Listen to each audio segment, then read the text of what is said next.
Hi guys, my name is Lisa Denmark, and I surprisingly did my country on Denmark. Um, yes, it was because of my last name. To, this is Denmark, and I'm trying to show you guys on my iPad because I don't really have that many visuals where I am, but Denmark. And what's surprising about Denmark and what I found out was there isn't a lot of natural disasters that happen there. Compared to most countries, you have hurricanes, tornadoes, or tsunamis.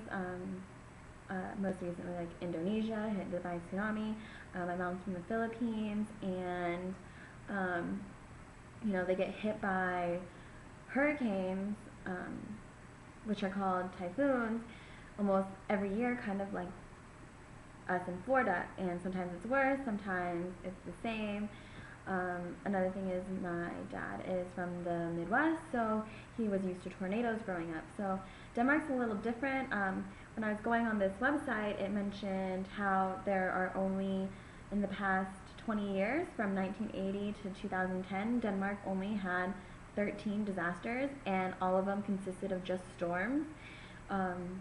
One thing that was different was in 1992 they had a drought, and that was not as expensive as preparing for a storm. If you look on the chart, if you can see it a little bit,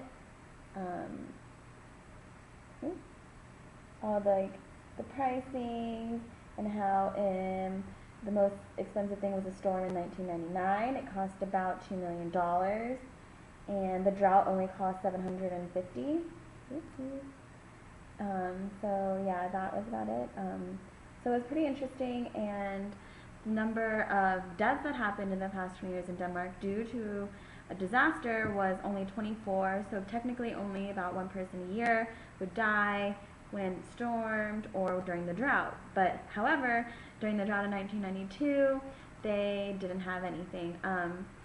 There is a disaster relief or disaster program in Denmark that helps assess all these problems. It goes through regional, municipal, and everything is through national and government.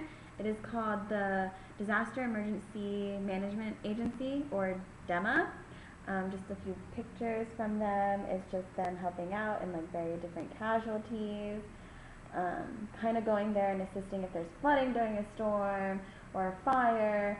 They're there to assist you, and they also offer, classes for people to become aware. They also have a college that teaches these students and teaches people who are interested in helping the, civilians when it comes to natural disasters.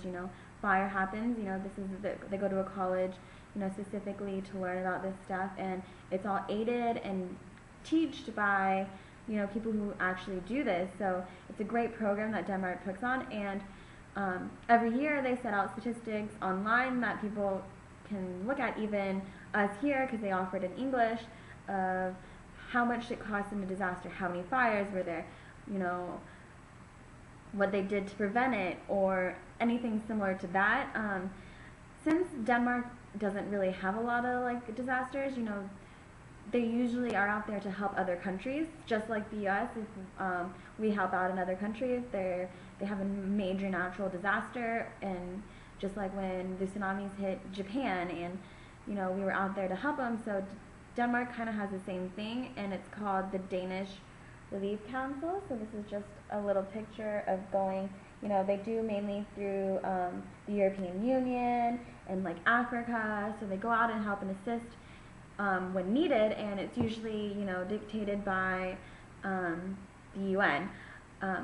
So really, all in all, Denmark doesn't have the major natural disasters that most countries do, or a lot of countries in the news today you hear about they're having all these problems, but they do have a program that's always there to assist its civilians in case something does happen, like during a storm or when they had their drought. I hope this helps, and have a great summer, everybody.